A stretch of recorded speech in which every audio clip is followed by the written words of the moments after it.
Okay. Everybody back and everybody ready?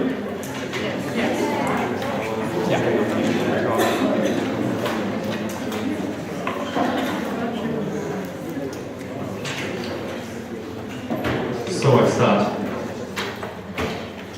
The great crisis of 2008-2009 was of course not only a real economy, but also a crisis of financial market. Of course, because the crisis started with the housing bubble and Lehman collapse, and now the scientific debate over the effects on labor market or public debt or something like this, but the impact on the pensions is often not in focus. So I want to tell you something about the effect of the crisis to the German pension system. And this is more and more important, especially in the times of privatization of the pensions. And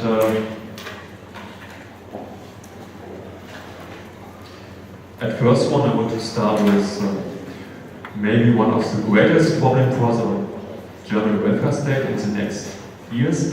It's an aging population, and I call this one a pension problem, because it leads to a pension problem. And then I figure the 3 pillars of the German pension system with an international comparison. And my main aim is, of course, the impact and the implications of the crisis for the German pension system. And I close with some recent developments.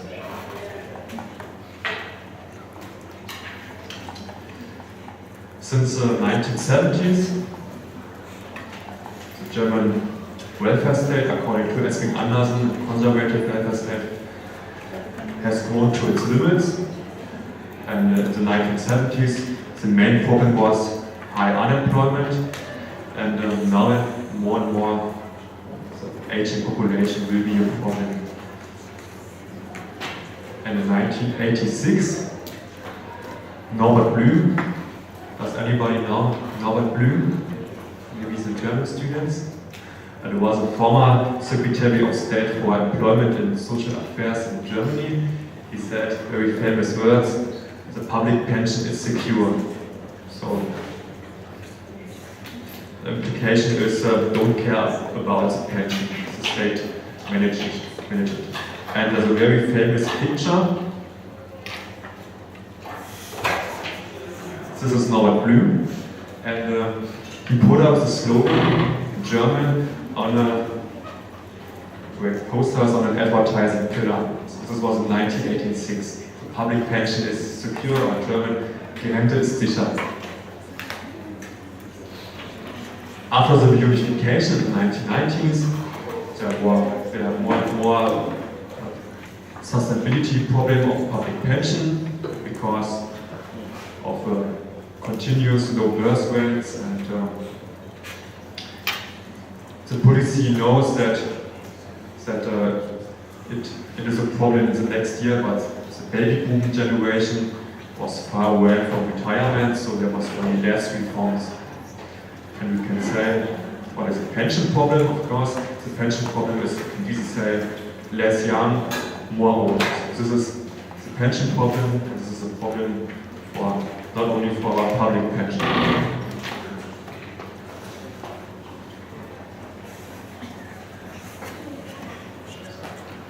So you can see the young get less and the old get more.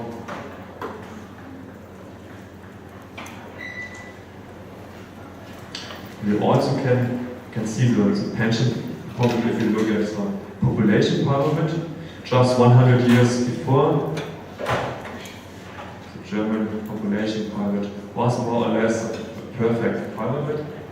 Then after 2 world wars in the 1950s, or 1950, it looks like fur. So, and at the moment, or it's 2001, we see this fat valley. This is a baby boom generation and low birth rates, so the young get less. And in the future, 2050, it's looks like an urn or something like that. So this is the pension fund. So a dramatic change for population structure in only maybe 100 years. And if we look at the life expectancy, we can also see from 1991 to 2010, there's a continuous increase. That's a plus of nearly 5 years.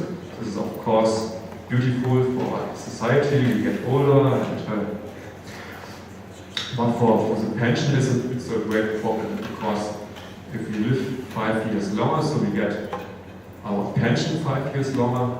So what about funding? So we can cut the pension, or we have to work longer, or maybe boost something.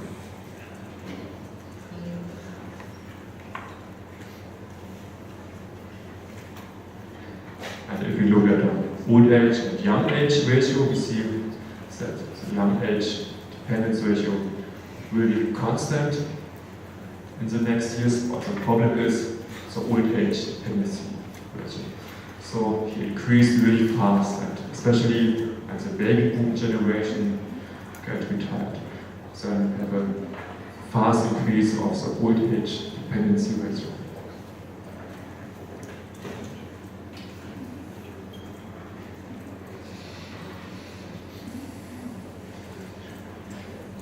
This is also a great problem for our labor market, because an aging population, what does it mean for our labor market? So at the moment, we are at the top of our labor force, but we see continuous decrease of the maximum labor force. And a higher activity rate, or maybe a pension at 67, it can moderate the reduction, but it can stop them.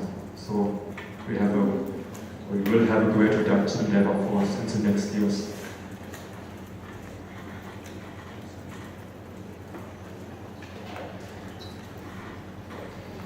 So for the pension system, there's an idea of ideal type of a pension system, and it's based on a World Bank report 20 years ago, 1994, with the name Averaging the Old Age Crisis. And the idea was the distribution of the pension burden. So not only a public pillar, also an occupational and a private pillar. So there's a need of additional pillars for a pension, or for the pension. So it's a shift from a public pension to a multi-pillar pension system. This is the ideal type of pension system. Because the state alone cannot guarantee an adequate pension anymore. This is the idea. So we need 3 pillars. And if we look 125 years ago, 1989, times of Bismarck, was the implementation of the public pension system. It was the first public pension system in the world, and it was at times of a strong labor movement and the answer of the social question, and so the introduction of a public pension system. The contribution rate was really low, 1.7%. Compare at the moment it's 18.9%. And you get the pension only if you are 60, 70 years old and after 30 years of contributions. And this is maybe more surprising, but it was based on a capital stock. So the first German pension based on a capital stock.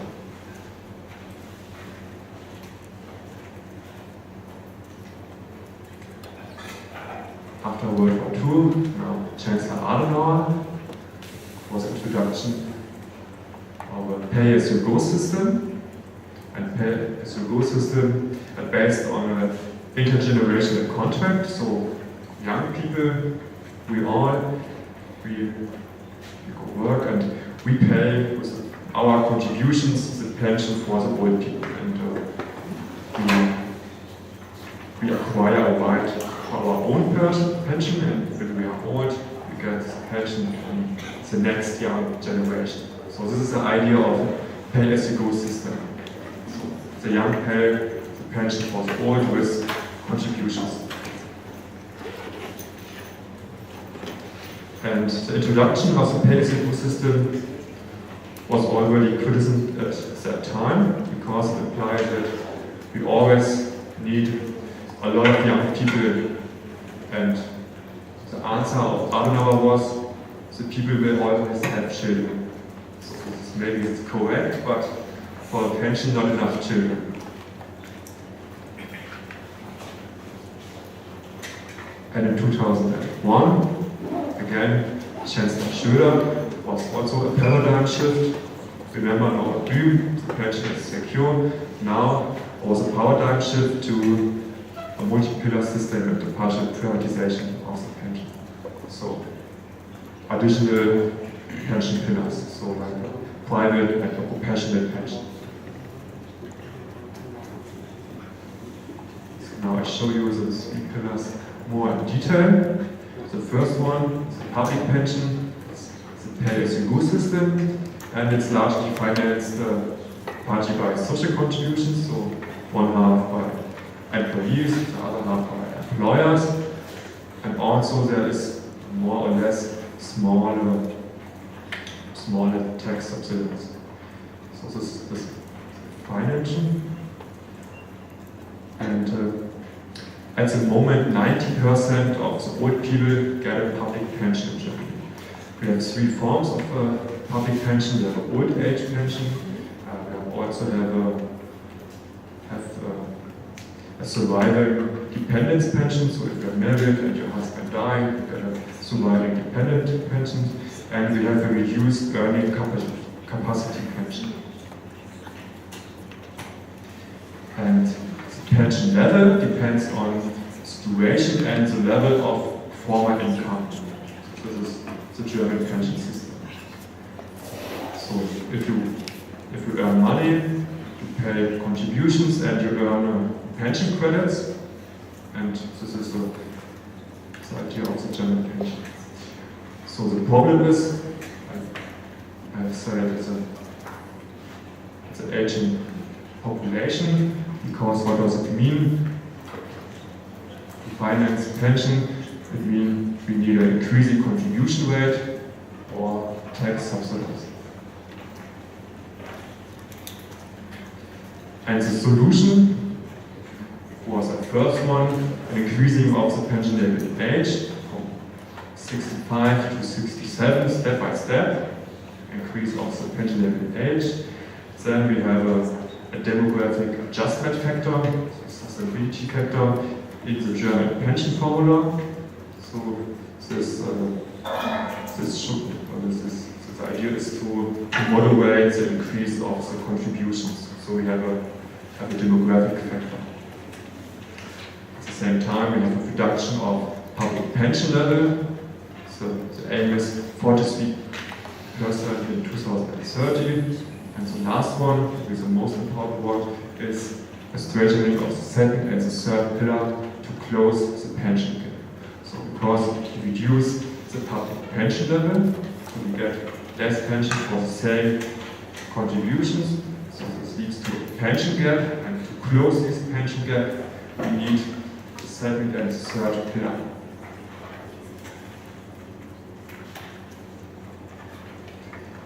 This is the development of our public pension level, so-called standard pension. You get a standard pension if you work 45 years with the average income.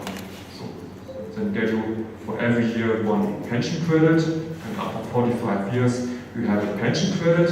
So the standard pension is a percentage of your average earning. And you see this decreased continuously, and in 2030 it is 43%. So it's the difference to the former level is a pension gap.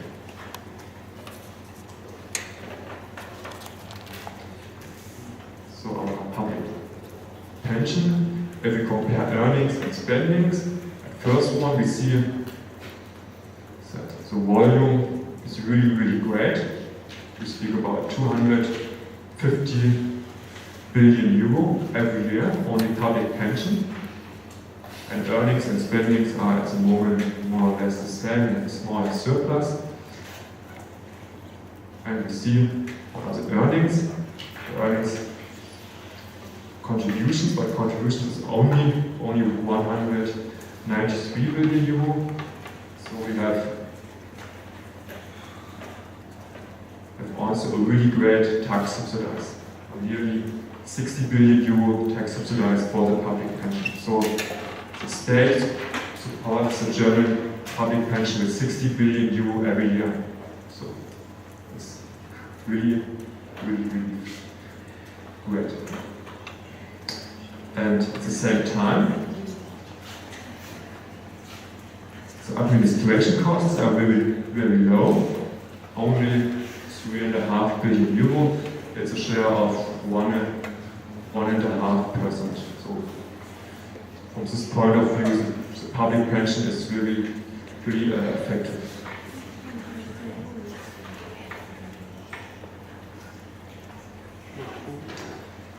And if you look on the share of spendings for the federal government, the total expenditure are around 300 billion euro for the federal government.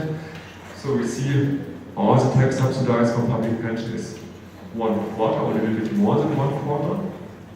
So it's more than 60 billion euro, because we have also at the same time 50 million contributions for the health insurance for pensioners. So we have tax subsidized of around 75 billion euro every year. It's 1/4 of the federal government. And if you compare this one with family policy are 2%, pension 25, or research and science also 2% and 25% pension. So this is the reality in Germany.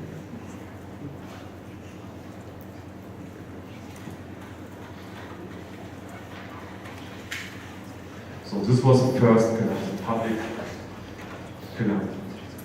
The second pillar, occupational pension. So occupational pension have a long tradition since the middle of the 19th century in Germany, but not nationwide. It's really dependent on a bunch of industry and a company. And the problem is that occupational pension we are merely topping up for high income earners. So in the past, the firms that pay occupational pension to bind the skilled workers, the high skilled workers.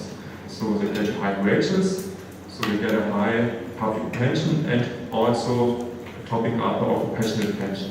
So this was in the past.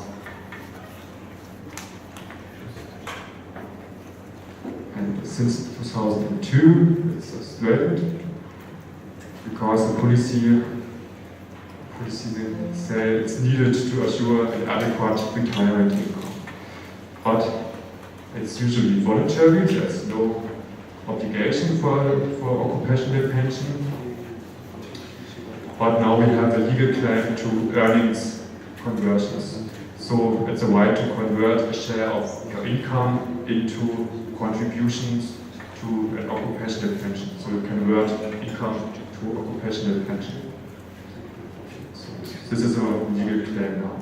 And 4% of your annual income can be invested into occupational pension. Then you have no social contributions or no taxes on this share of your income. So it's an incentive to earnings conversions. And the last one, private pension. For the policy, this is the main instrument to close the pension gap. And we have two private forms with a state bonus. The first one is the so-called Riester pension, and it's in Germany it's a synonym for private pension. So Walter Riester was a like Norbert Blüm, a former Secretary of State for Employment and Social Affairs. He was the Vista pension was the idea of a Weiter Vista, so it's a Vista pension, and the state gives you a government bonus for your private savings. So this is the idea. You have to save private, and the state gives you a bonus. And you get a maximum bonus, at least at 4% of your annual income. And the bonus are at the moment 154 euro per year, so doubled if you are married, and 300 euro per child. And I have three forms: insurances, human capital market, and real estates. And the idea is, or the target group is, or are the low-income earners. Because low-income earners, they have to save only a small share and get a higher share of state bonus. So it's attractive for low-income earners. So this is the idea. Or if you have a lot of children, so you get a greater state bonus. So it's attractive for low-income earners or people with a lot of children. But one problem is the high and uncertain costs. So the administration costs are between 10 and 25%. It's only estimation. Remember, the administration costs of the public pension was 1.5%, and private pension is 10 between 25%. So very high and uncertain costs, and a lack of transparency and lack of product choice and so on. So there are some problems with the Vista pension.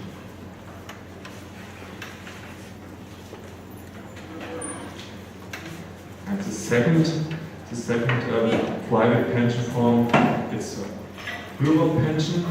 Bürger is the leader pension economist in Germany.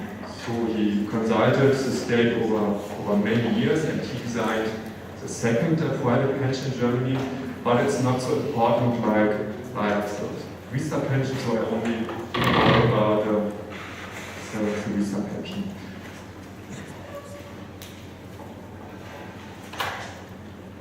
So the Bürger pension is especially designed for people with high tax burden and self-employed people. So it's not so popular like the Vista pension. And if we compare the occupational with the private pension, what can we see? The first one, the occupational pension is on a higher level, of course, because longer tradition, but in the last year only a really slow increase. So the reasons could be that the new employment forms, part-time or marginal employment, so they have not the money or it's not attractive for these employment forms to an occupational pension because of a low income or a lower income. At the same time, it's a private pension. But it's a contract in millions, so it's not per person, it's a contract. So it's possible that one person has maybe 3 Vista pensions. So the persons are maybe not 50 billion, it should be only 14 billion or 13 billion, I don't know. And we see a strong increase, especially since 2004. There are some small reforms to close the lack of transparency and so on. So it's a fast increase of the private pension. But in the last year, there's something, it looks like more and more a stagnation of the Vista contracts. And there's estimation that 3 million contracts from the Vista pension are without any contributions. So 3 million Vista contracts exist, but with no contributions. And the greatest problem is that the take-up rate is really low, and especially the low-income earner, the target group, they are underrepresented in the second and the third pillar. So especially high-income earner as occupational and private pension anymore. So that the pension gap will be not closed. And if we look at the source of income of old people, see, okay, we forgot the 20%. This is another income. It could be a wage income or transfers or so. And if you look at the pension income, you see the greatest share is a public pension. It's more than 2/3 of the whole income, and only 8% are on private and the occupational pension. So private pension is still dominant at the moment.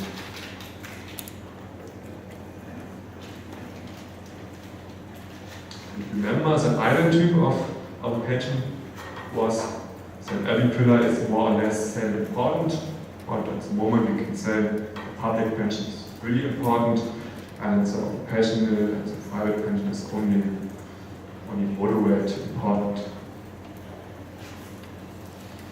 And when we talk about the pension system during the crisis, then we have to understand what are the underlying markets. So what's the underlying market of the public pension, and not from an individual point of view, or from a macroeconomic point of view, it's a labor market. So we need the labor market for the functioning of the public pension. And at the same time, we need the capital market for the functioning of the occupational and the private pension, because they're based on capital market.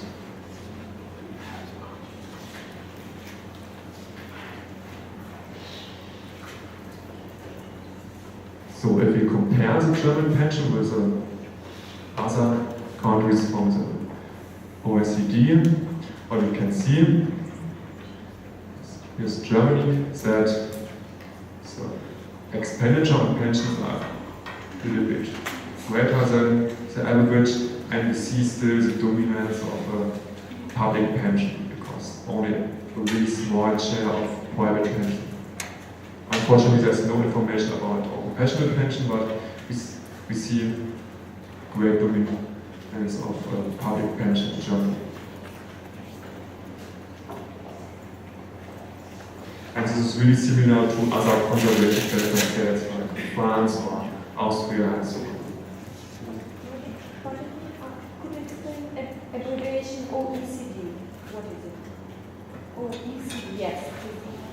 Organization for Economic. It's organization, but it's not a country. No. So, and how could you compare organizations and the countries? It's the average of all countries who are in the OECD.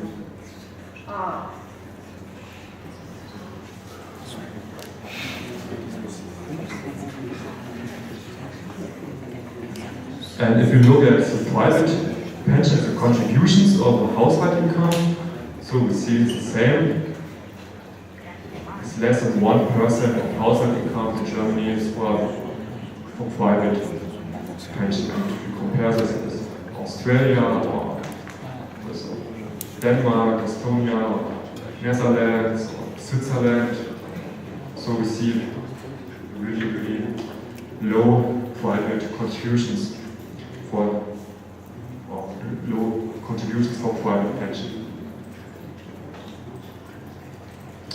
And the Melbourne Mercer Global Pension Index, it's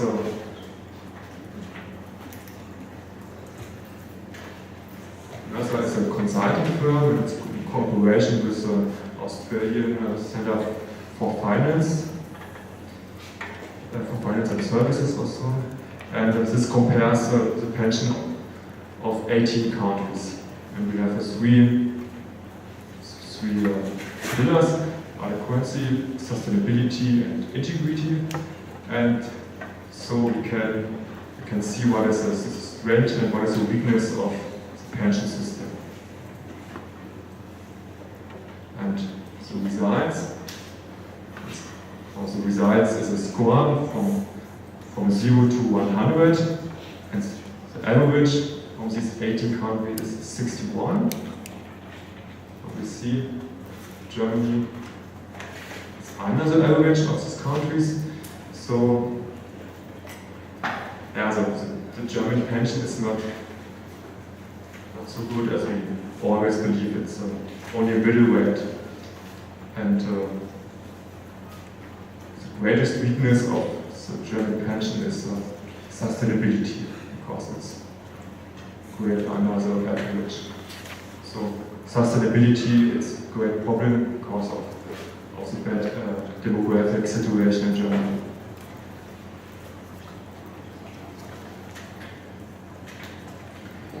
And if you want to look on the impact of the economic crisis for private and public pension, we have to know, of course, that the private pension have more risks than a public pension.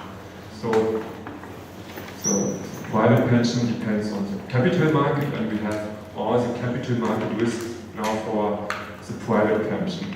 And the first one, we have a market risk. So we have an up and down of the prices, and this could be that we have losses in value arising from the movements. So it's a systematic risk. The market risk is the systematic risk for the private pension. And as a second one, we have a strategic risk. It's something like an individual risk to take risks. So you can invest only, maybe only in safety investments, but with a lower return, or you can invest in other investments. So it's an individual risk. And the third is a management risk. So we have a risk that our management is really bad. Maybe it's ineffective or destructive or underperforming. So that's the risk of bad management. So all these risks only exist for the private pension, not for public pension. And if we look at the crisis, then we see that the crisis damaged founded pensions all over the world. So we see the average loss was between 20 and 23% was the average loss. And see Germany, the performance was not so bad. And Germany benefited from the often criticized investment restrictions and conservative portfolio strategy. So it was in the crisis an advantage for Germany. Before the crisis, Germany was often criticized for this policy. And you see that the loss is greater in countries with a greater share of stocks, like Ireland, Australia, USA. So they have more stocks, and the loss in these countries was higher. And if we compare the GDP with the pension asset value, we see that the GDP was only a small decrease, but the pension asset value was a sharp decrease. So it's a great problem for a short time, because if I'm now 65 and I'm old enough for a pension, and I have a loss of 20%, and it's for me a great problem. So it could be not a problem for long term, because we see that the value increased after the crisis, but short term could be a great problem.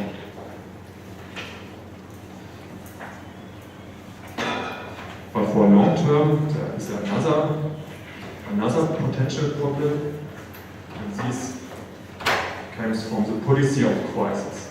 So after the Lehman collapse, we see all the central banks increase the supply of money to bring down the central bank rates. So we have a decrease of the interest. So this is of course good for the economy, but it's bad for our pensions, because we want a high maximum return, and with a low interest rate, it's not so easy to get a high maximum return.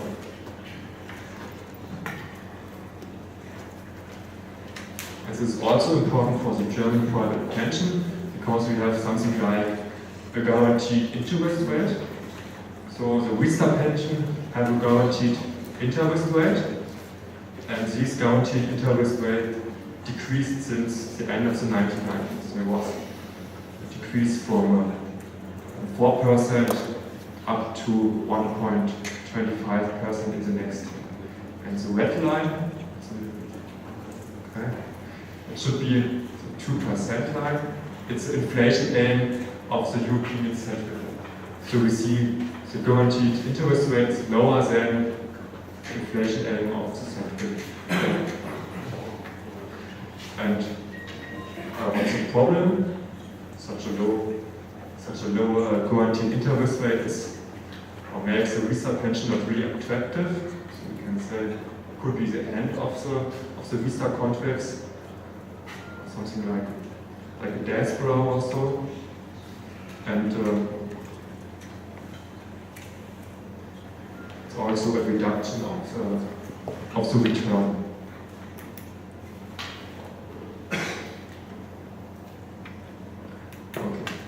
Let me sum up. So the crisis of 2008 leads to lower benefits, because we have loss of our values, so we have lower benefits for our private pension. Then we have a lower interest rate, and we have a trend to a lower interest rate on long term. So lower guaranteed interest rates, and we have a loss of trust in financial products. And especially in Germany, people are very skeptical about such products, so have a loss of trust. And all this leads to a shift in the risky to less risky investment. And this shift also reinforces the return, because everybody wants to invest in a safe investment, so they have a shift to less risky investment. So it could be possible that the ongoing trend to a lower return on private pension.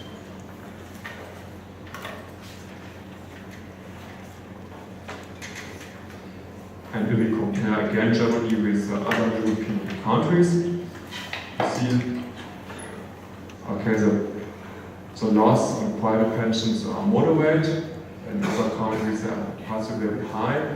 And we learned strong but short recession, but a fast recovery, and lower unemployment, higher employment, so increasing real wage in Germany. And this is good for the public pension, because it's a stabilization of public pension. So the public pension leads the function of the labor market, and we have a good labor market performance in Germany, so it's stabilization of public pension in Germany. And at the same time, we have more or less a bad performance of the labor market in other European countries, so it's more a weakening of the public pension in the other European countries.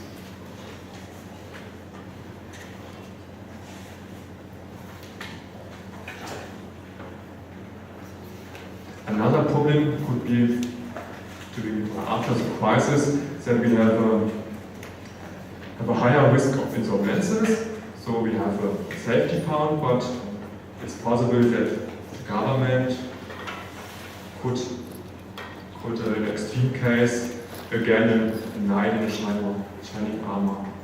So it's possible, and the problem is that the most governments are heavily in debt. So because of the financial crisis, the government are in debt, so there's a need for budget consolidation, and the government, they focus often on age-related expenditures, so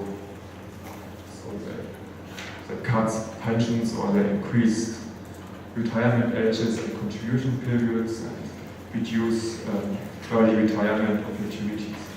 So after the crisis, to consolidate the budget.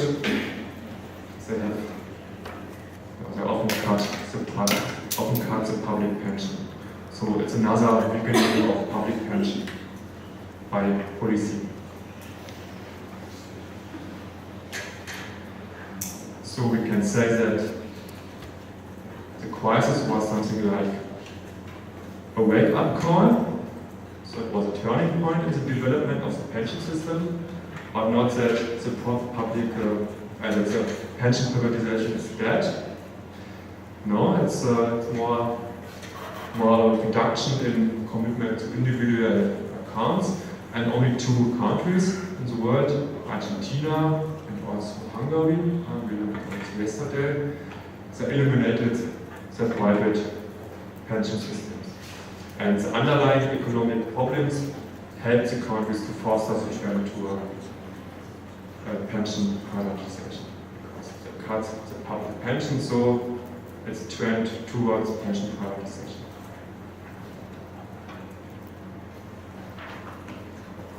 So my conclusions are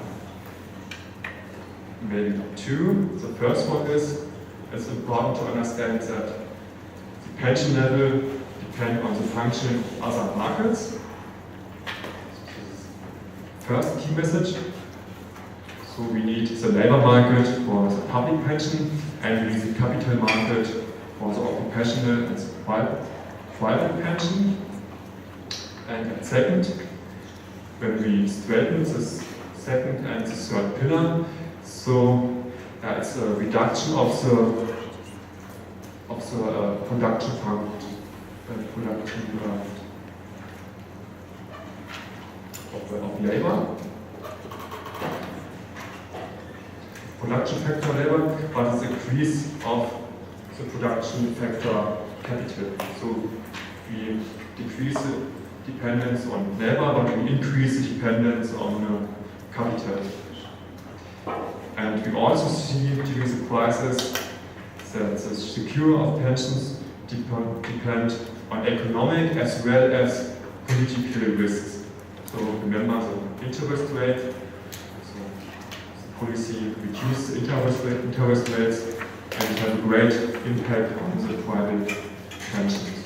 And also policy can change, for example, the rules for public or for private pensions.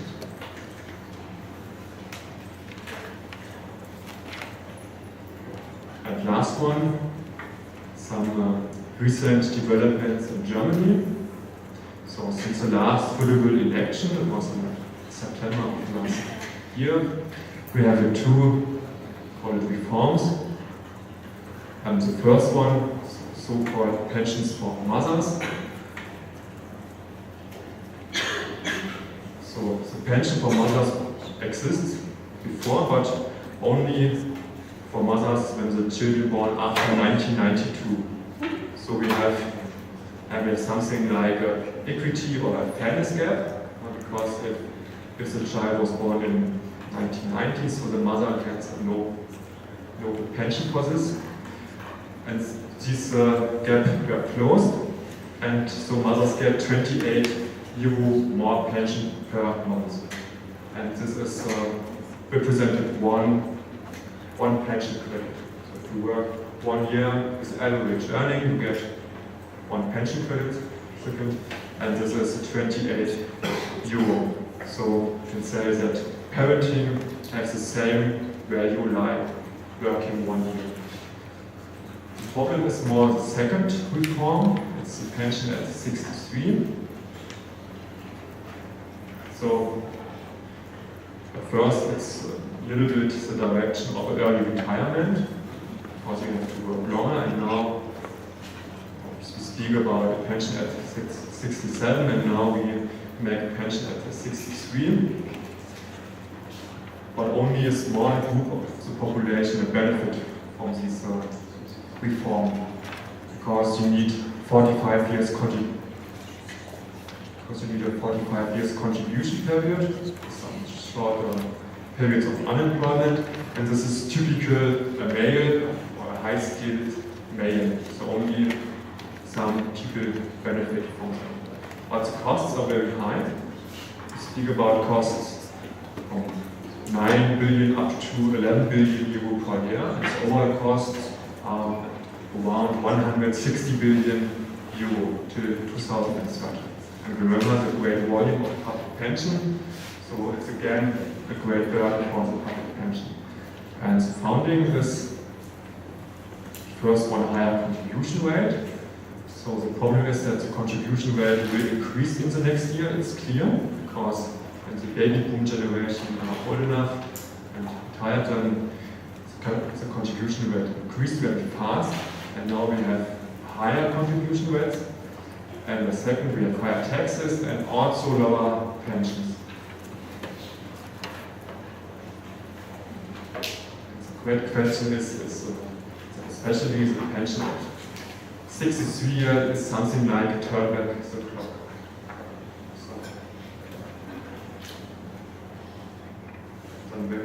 Thank you for your attention.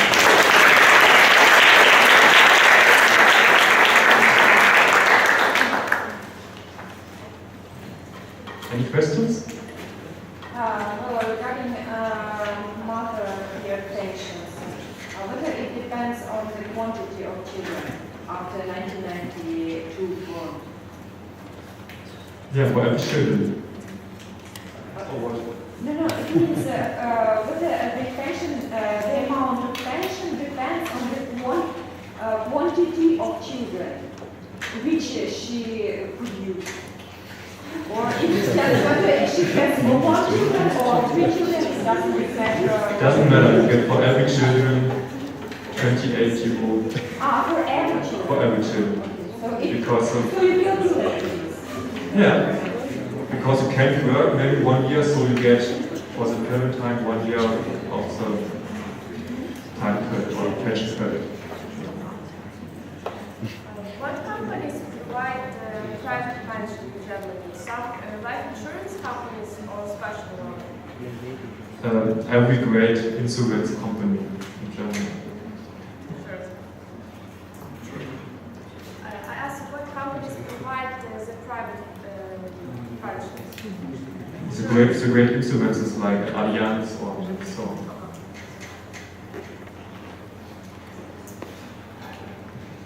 I didn't quite understand, is there the difference between occupational and private pensions? Are they both non-compulsory? What is the main difference? The main difference is that you get only your occupational pension if you work for your firm. Okay. So it's organized by the firm, and the private pension is your own organization, so your own saving.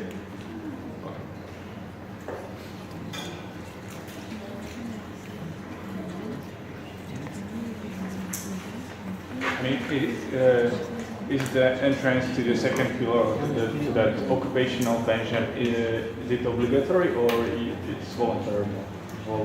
It's voluntary, but with So after you start, somebody starts working, you are in the first pillar, and if you want to, you can also join the second pillar, and if you want, also the third.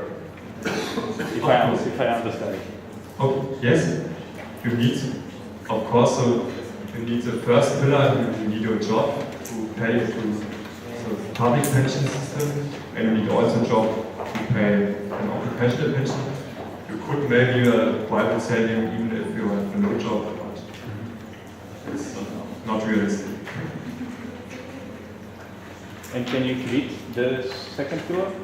Is it open to quit? For example, in Slovakia, we have also this three-pillar division of the pension, and it is like you have to join the second pillar, but you have not to join. It's voluntary, but you have the legal claim to the.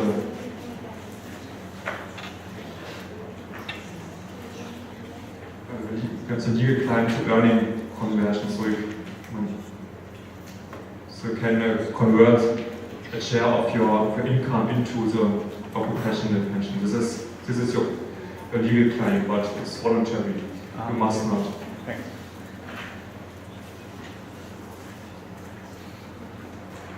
Could Could you please roll back to the graphic showing the dependency rates?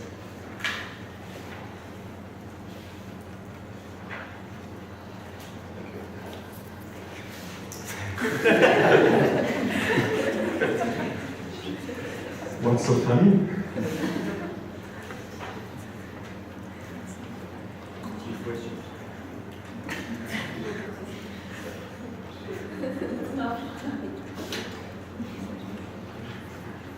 Any further questions?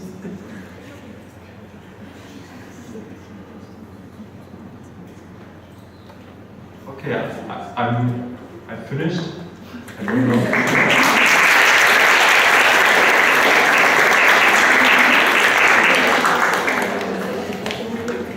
Our boss is not here, so I have no idea. What's the program?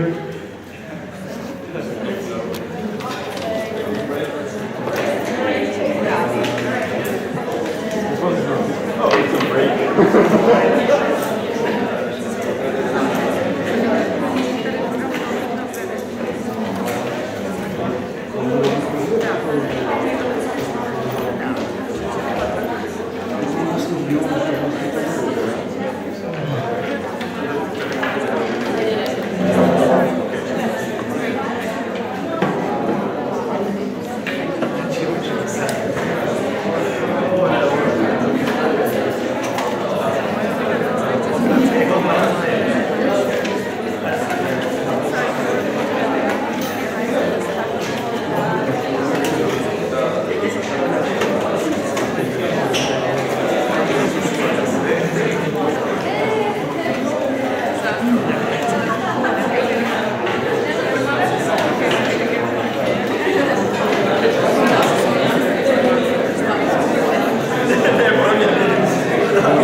Studiamo.